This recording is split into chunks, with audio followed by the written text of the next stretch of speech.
Skinflick, a Dave Brandstetter mystery, Book 5. Author, Joseph Hansen. Publisher, Open Road Integrated Media. Narrator, Eric Aust. In memory of Dr. Dreadful, who left too soon. Chapter 6. The Triumph kept trying to run out from under him. His foot was going to have to learn new gentleness, or he would end up on the moon.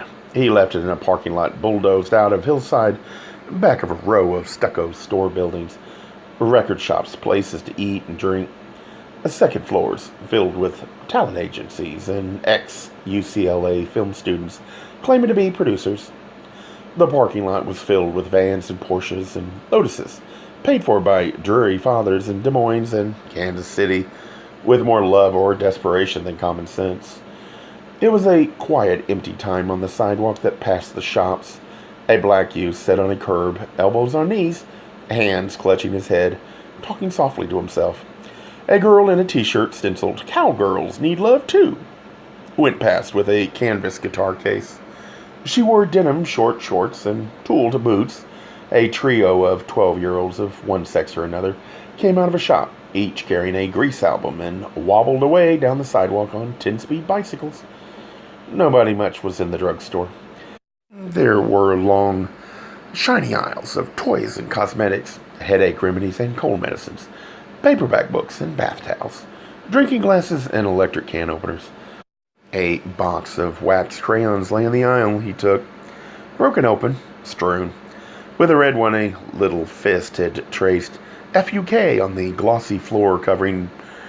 Bernard Shaw would have liked the spelling. Dave crouched and dropped the crayons back into the box, shut the box, laid it back with a dozen yellow-orange boxes just like it.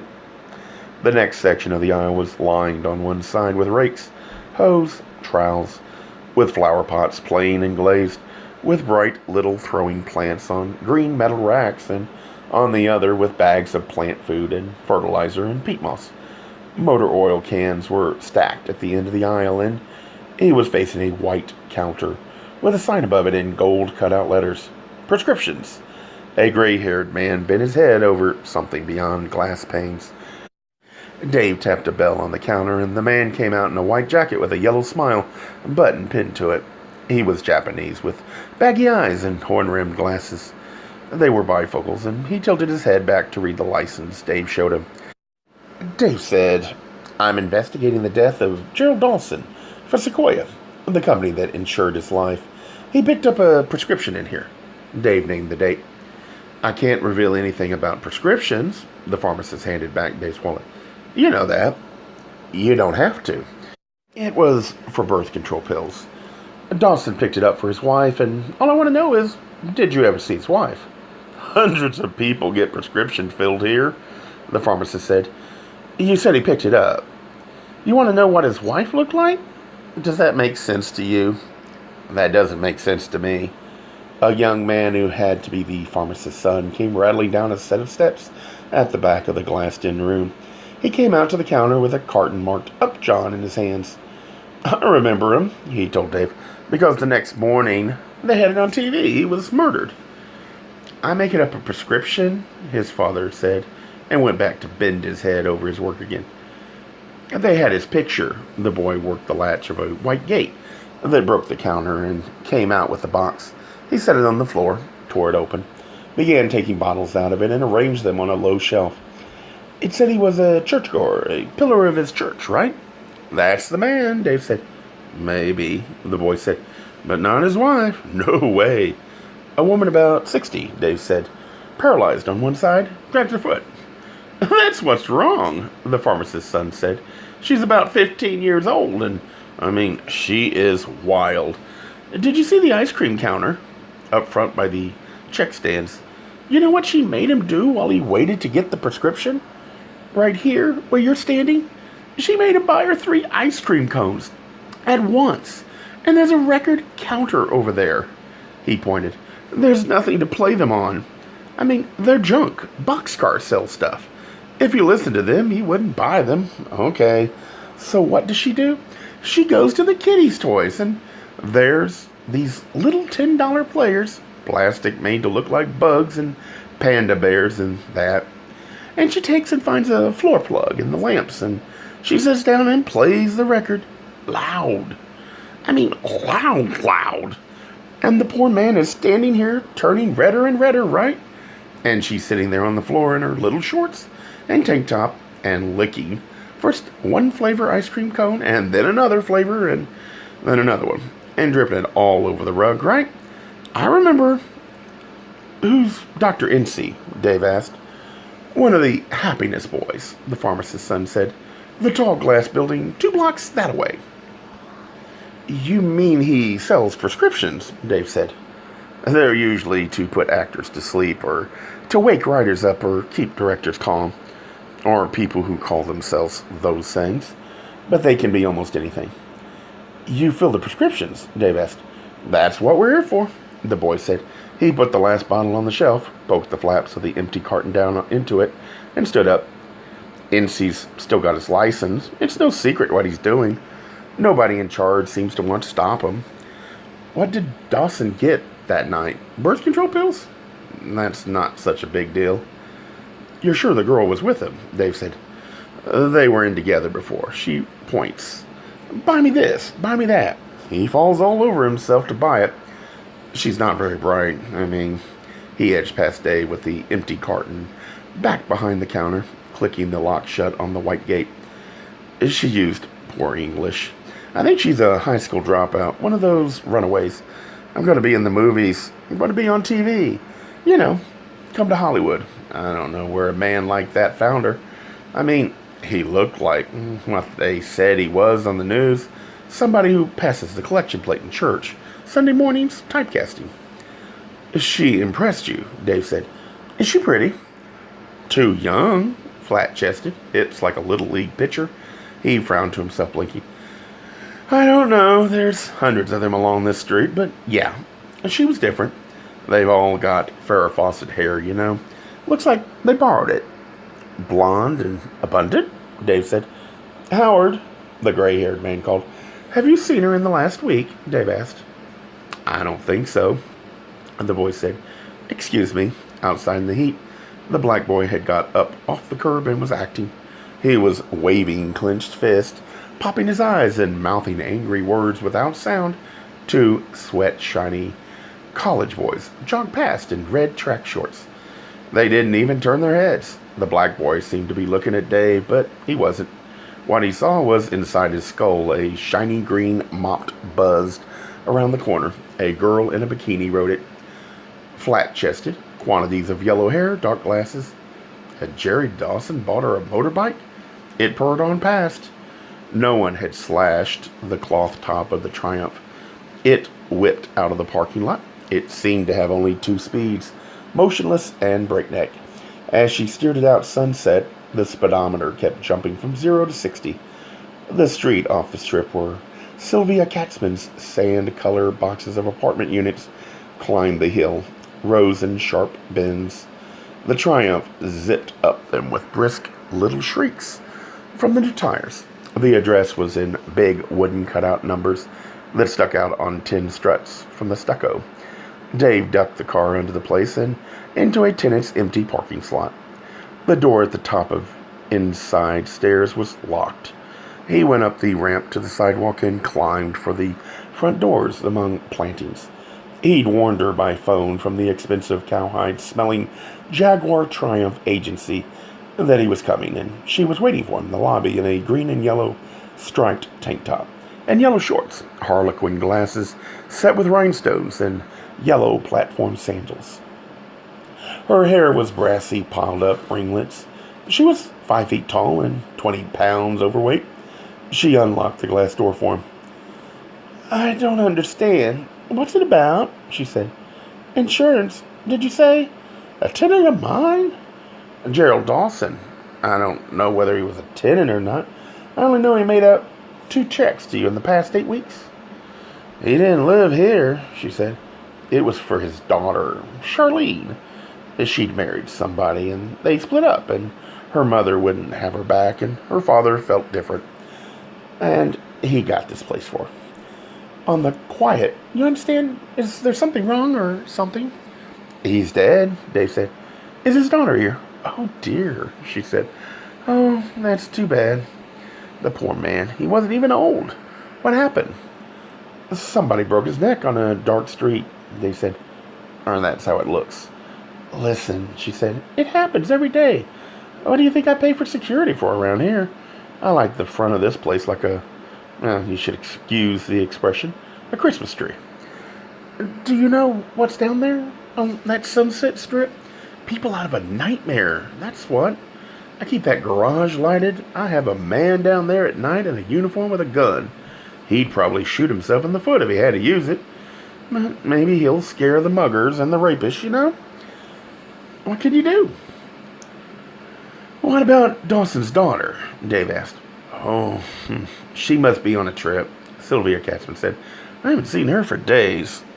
"It's a big place," Dave said. "You could have missed her. You don't play concerti, do you?" "I play pan," she said. "3 nights a week." "If you mean, do I watch the tenants going in and out?" "No, of course not. Everybody has their own life. They're entitled to be free. This isn't Europe, thank God. This isn't Russia. Where they go and when they come back is their business." "What's her apartment number?" Dave asked. 36 on the 3rd level, with a view." "Who came to see her?" Dave asked. "Anybody besides Gerald Dawson? Part of your security system involves tenants having to come here in person to let their visitors in, right?" "Unless they lend their key," she said. "They're not supposed to, but who can predict what people will do?" "Could I see your identification?" He let his wallet fall open so she could read his investigator's license. "She ought to be told her father is dead," he said. "The funeral is tomorrow. No one else in the family knew she was here." "She won't go to the funeral," Sylvia Katzman said. "She won't even care that he's dead. Except he won't be here to pay her rent anymore. He was very good to her, and she treated him like dirt. Listen, mothers know girls. Fathers can be fooled. Her mother was right." Somewhere distant, a telephone rang. Sylvia Katzman waggled pudgy, ringed fingers toward carpeted stairs. "Go. Maybe she's home." She hurried off in the direction of the ringing phone, buttocks wobbling inside the tight shorts. "You're a nice man to come and tell her, but you're wasting your—" A door closed, cutting off the last word, if with Sylvia Katzman there ever was a last word. Dave climbed in air-conditioned silence to the 3rd level and went along a gallery past 5 glass fronts to the glass front of 36. She was right. The view was good. It would be better without the brown haze, but below Los Angeles sloped off for miles toward the sea. On a clear night, there would be a carpet of lights. On a clear day, treetops. The curtains were drawn on 36. He pressed a button, a buzzer went off inside, but no one came to the door. Somebody had scraped with a thumbnail at a United Fun Drive sticker. Inside the glass, the traffic down on Sunset made surf noises. A blue jay squawked. Dave poked the buzzer again. Again, no one came. He snapped open a leather key case and slipped a small blade into the lock. It turned. The walls were bare and painted melon color. He stood on brown shag carpet. Brown velour couches made an open-sided square around a coffee table, where flowers were dead in a brown pottery bowl. He smelled decayed food. 2 TV dinners and aluminum trays lay on a brown formica counter with melon color stools. Mold grew on the food and soft drinks evaporated in glasses. Beside an incongruously clean stainless steel sink were stacked unwashed dishes. Winnie opened doors under the sink. Soft drink cans, Colonel Sanders boxes, taco wrappers tumbled onto a spotless, clean, glossily waxed floor. Incongruous again. He opened the window over the sink to let the garbage smell out, if it would go. Almost near enough the window to reach out and touch an embankment. Propped at its foot by cement blocks, rose very steeply, 15 feet to a curved street. On the near side of the street, a chain-link fence had been cut into at the bottom. The corners of the cut folded back. The refrigerator hummed. In the bedroom, the piece of furniture meant to be slept on was round. The sheets were satin, or some wonders of modern science substitute. They were melon color and half off the bed that looked as if wrestling had taken place there. A pillow, half out of its melon satin cover, lay in a corner.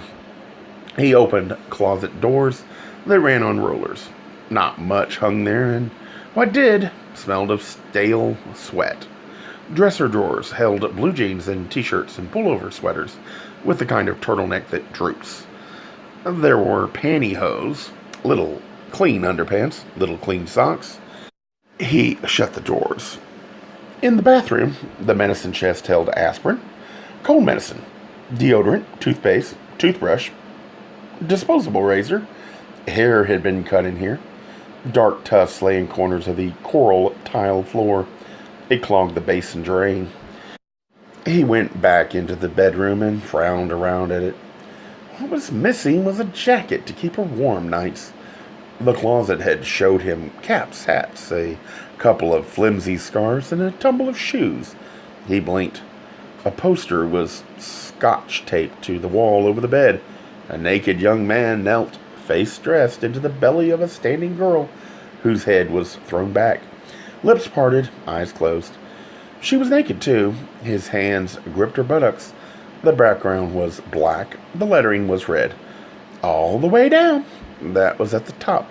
At the foot was a Spence Odom production. The girl had big breasts and didn't appear to be blonde. Out in the room with the view, he looked again at the glasses on the breakfast bar. Each of the abandoned soft drinks had a plastic swizzle stick angling down into it. One was a sickly yellow, the other a sickly blue. He bent close, but the light was bad. He found a switch and bulbs went on inside, brown, hard-finish lampshades over pottery bases around the room. They gave feeble light, but it was enough.